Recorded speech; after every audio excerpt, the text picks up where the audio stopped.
This is NDTV.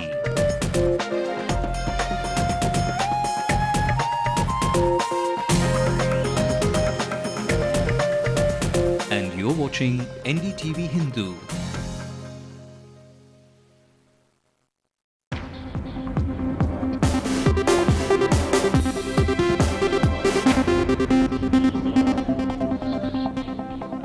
Hello and welcome to News Tonight with me, Ramanathan. The headlines.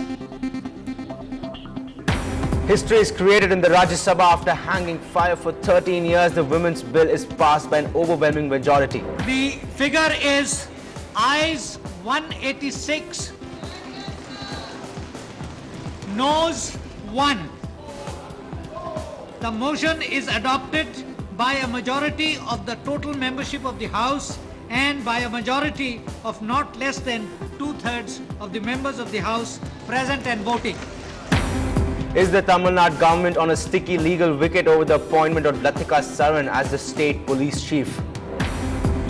It's an NDTV Hindu impact. Traffic police sends a letter to the corporation to stop trees from being cut. It may be sufficient to prune them now, and it is not so much of an obstruction that it may be fully cut down at this time.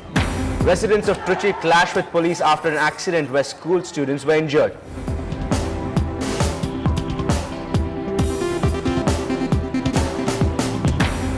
Ramdas raises a stink after police check his car in Pennagaram. And Mudumalai National Park notices a significant rise in the tiger population in Tamil Nadu.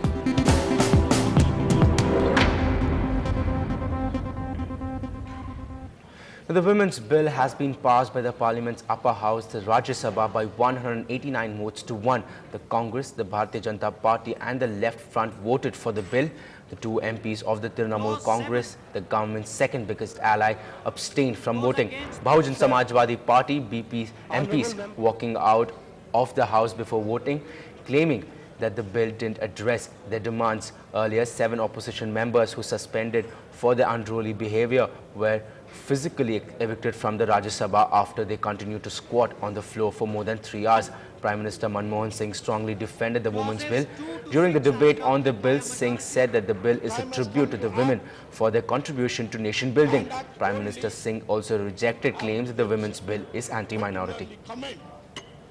The ayes have it, the ayes have it, the ayes have it. The amendment is adopted.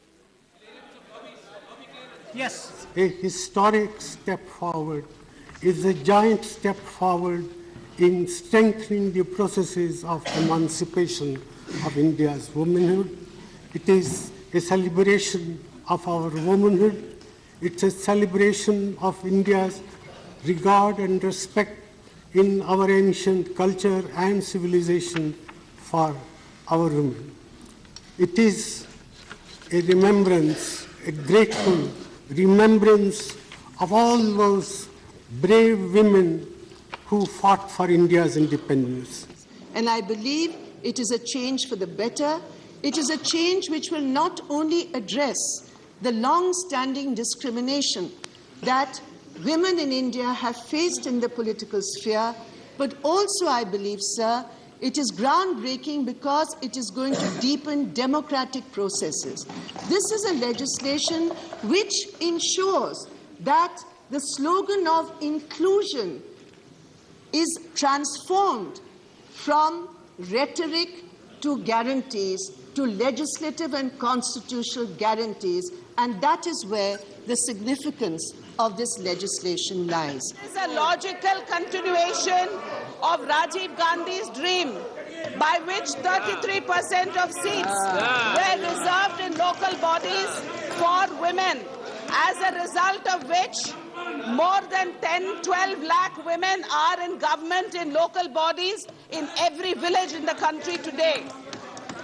More than lakhs of women, more than 50 lakhs of women have fought elections for those seats, and a large number of women in the villages are now enjoying the fruits of political power. We reiterate that this is not a right conferred on the women of India.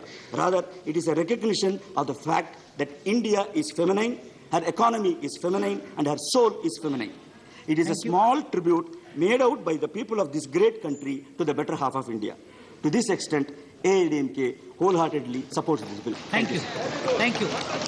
Proud to say that we've all come back together to pass a bill which we all believe in. I congratulate every leader in this House, every member in this House who has come together to pass this bill. And today it is a historic day. It's a dream come true, especially of our poet Bharati, who said, "Pattangal aalvadum, sattangal seivadum, paaril pelgal nadatta vandom." It is the day which we see it happen. Thank you.